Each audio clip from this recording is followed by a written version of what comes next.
ભાઈઓ બહેનો બાળકો માતાજીની કૃપાથી, ભાઈઓ બહેનો માતાઓ બાળકો, જે મહાદેવ, જે માતાજી, જે ખોડિયાર, કોઈની દ્રષ્ટિ હોય તો જાય પીએસ ઉપરથી હંમેશ માટે ભગવાનની કૃપા રહે બધાના માટે. શિવ માં પાર્વતીની કૃપા રહે. 18 વર્ષના તમારા હાથથી મોઢા ધોવાઈ જાય. ખૂબ સુખી થાઓ, ખૂબ આગળ આવો, ખૂબ પ્રગતિ કરો, ખૂબ સારું ધન કમાઓ. એ મારો બ્રાહ્મણનો આશીર્વાદ છે. આ મારામારી તોફાન ખૂબ થવાનું છે. ધરતીકંપ ખૂબ થવાનો છે. વાવાઝોડા ફૂલ થશે. દરિયો તોફાને ચડશે અને ખૂબ દુઃખી લોકો થશે અને ખૂબ સુખી બી થશે અને દુઃખી બી થશે. જેવું કર્મ કર્યું હશે એવું ફળ મળશે, બધાને પ્રાપ્તિ થશે. પહેલા આપણી ગાય માતા જે 50,000 રોજની કતલખાને જાય છે હિન્દુમાંથી, આજે ભારતમાં ગાય માતા જો કપાય અને બહાર વિદેશ થતી હોય એક્સપોર્ટ, તો એના માટે મહાન પાપ ક્યું છે? તમારી માની, આપણી માની હત્યા આપણી સામે થાય અને ભારતમાં મોકલાય છે તો આપણે 1 કરોડ હિન્દુ છીએ, હિન્દુ ગણાતા જ નથી. પેલા પ્રથમ તો આ હિન્દુને કલંક છે, કલંક. જો આપણી ગાય માતા ખમા બજરંગદાર ને બધા વૈયા ક્યાં ગયા? બધા ખોવાઈ ગયા. આ ક્ષત્રિયો બધા વૈયા ગયા.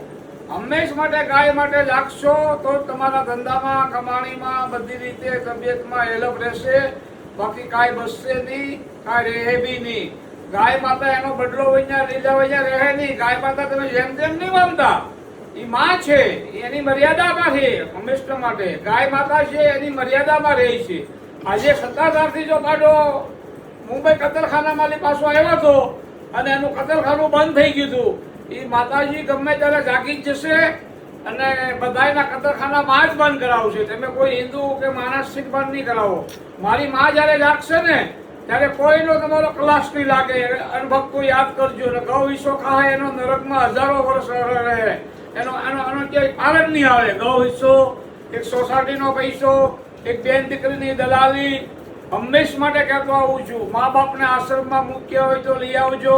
ધર્માદો એટલે માંદો, ધર્માદો કે ખાવો નહીં. ગમે ત્યાં મંદિરમાં પાર્વતી શિવને પૂછ્યું કે ભગવાન તમને હું પ્રશ્ન પૂછું છું, 3 પ્રશ્ન પૂછું છું, તમને લોકો શોધે છે શા માટે? તો શિવે કીધું કે મને શોધવાની ક્યાંય જરૂર જ નથી. પેલા પ્રથમ તો મને ક્યાંય શોધવાની જરૂર નથી, મારા મંદિરમાં આવવાની જરૂર નથી. જે મા બાપને હાચવી લીધા છે એને ક્યાંય જવાની જરૂર નથી. જે મા બાપને નહીં હાચવે ને એ દૂધ મને અભિષેક કરે તો એનો દૂધનો અભિષેક હું ચડાવતો નથી. જેને મા બાપને આંસુ પડાવ્યા છે એનો ભગવાન ક્યાંય સ્વીકાર કરતો જ નથી. ખાસ ધ્યાન રાખજો ભક્તો, આ તમારે સાંભળવાની વાત છે. પહેલા મા બાપે ભોળાનાથે યા મા પાર્વતીને પૂછ્યું કે પ્રશ્ન કે તમને શોધે હું લેવા? કે શાંતિ માટે નહીં, એને કોઈને ખવડાવી દે, મા બાપને હાચવે, એમાં જ હું છું, ત્યાં જ હું વસું છું. મને શોધવાની કે મારા મંદિરમાં આવવાની કોઈ જરૂર નથી. મારી 13મી લિંક તમારા શરીરની શિવની માણસમાં જ છે. એ જગાડે તો એને ક્યાંય જવાની જરૂર છે જ નહીં. એક ધર્માદો એટલે માંદો, હંમેશા માટે ધર્માદો ખાવો નહીં, બેન દીકરીની દલાલી ખાવી નહીં.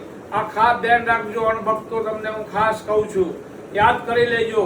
ભોળાનાથે કીધું કે ગરીબને, લોકોને, લુલા લંગડાને, માસીનો, દાદાનો, કાકાનો, મામાનો, ભાઈનો, જે ગરીબ માણસ હોય એને ફોન કરીને પૂછો તારે કાંઈ કામકાજ, કાંઈ તકલીફ, કોઈ પ્રોબ્લેમ, એ સાચો પુણ્ય છે. બાકી કોઈ ભગવાનને જરૂર છે જ નહીં. ભગવાનને પૈસાની જરૂર શું છે? આપણે તો ભિખારી છીએ. આપણે ભગવાનને શું આપવાના? એ આપણને આપે.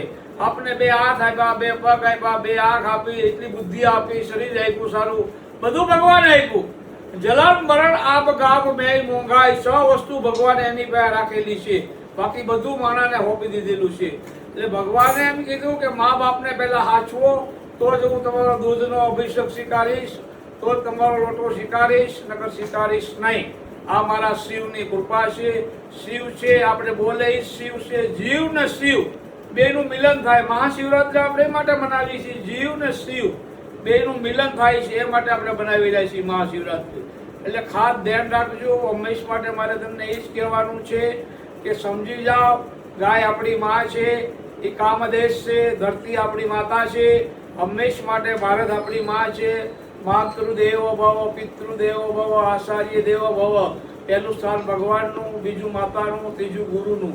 दोनों गोविंद दोनों खड़े हैं कि गुरु लागू 12 बीतना धाणी काळी ठाकरे पूछ्યું કોને પાય લાગુ ગુરુએ પૂછ્યું તો ગુરુને પાય લાગુ બેટા ગુરુ છે તો તમને માધ્યમ ભગવાનના દર્શન કરાવી શકે ગમે ત્યાં લઈ શકે પણ સાચા ગુરુ મળે તો સતગુરુ મળવા જોઈએ બ્રાહ્મણ છે ને એ ધ્રુજાવી દે મંત્ર નાનો હોય બાકસની કાંડી નાની હોય પણ એને હળગાવો તો આખું જંગલ હળગાવી દે મંત્ર છોટો હોય પણ એમાં તાકાત બહુ હોય એ મંત્ર હોય તો થાય મંત્ર નથી તો કાંઈ નથી ભગવાનને પહેલા બ્રાહ્મણો બોલાવતા દેવોને બોલાવતા અહમ કરતા તરત ભગવાન આવી જતા હતા પહેલા બ્રાહ્મણ કોઈના ઘરનું પાણી ના પીતા પાવડીથી પાણી પીતા હતા મંત્ર બોલતા ને પાણી પીતા એ બ્રાહ્મણમાં તાકાત નહીં ગઈ અત્યારે બ્રાહ્મણે ભ્રષ્ટ થઈ ગયા પહેલાના બ્રાહ્મણો ઋષિઓ હતા હજારો વર્ષ તપ કરતા હતા હજારો વર્ષ અત્યારે બ્રાહ્મણો વિદ્વાન બન્યા બાજુમાં તમાકુ ખાઈને ભાગવત ઉપર બે આવા તમને બતાવો મળી છે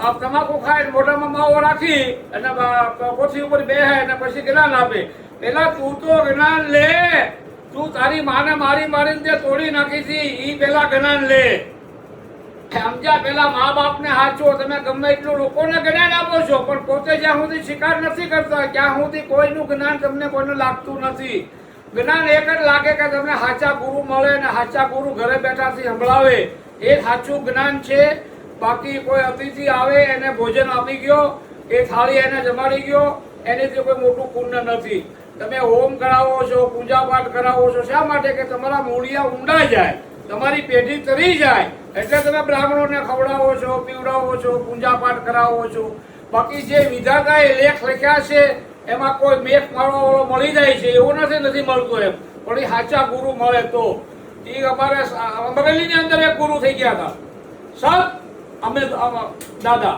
સત ભગત થઈ ગયા હતા દેવીદાસ હંમેશ માટે ભગવાન છે આજે જલારામ બાપાને વીરમાને રામ ખુદ આવ્યા હતા લેવા પરીક્ષા લેવા રામ આવ્યા કે મને તારી બાયડી આપી દે ભગવાને કીધું બધા કે બાયું ન અપાય દીકરીઓ દાનમાં અપાય કે નહીં વીરમાં આગળ આવી કે મારા બુઢાની સેવા કરવી છે જાવું છે એમ કરીને રામને બાયડી આપી દીધી અને પાદર સુધી લઈ ગયા અને પછી કીધું આ લાકડીને જોડો રાખ પટાક હું આગળ આવું છું એમ કરીને અલગ થઈ ગયા અને ઘણા ગોચ્યા પણ મળ્યાની વિશેલ્યા આકાશવાણી થઈ કે બેટા અમે તમારા પારખા લેવા આવ્યો હતો હું રામ છું પોતે ભગવાન મારો આશીર્વાદ છે તમારો ભેરો ભંડાર રહેશે તમારા આશ્રમમાં કોઈ અનાજ ખૂટશે નહીં એ મારા રામજીનો આશીર્વાદ છે અને એ રામજીની મંદિરમાં જો ચોરી થતી હોય આવા તો અંગ્રેજોએ નથી કર્યું કામ આવું ભારત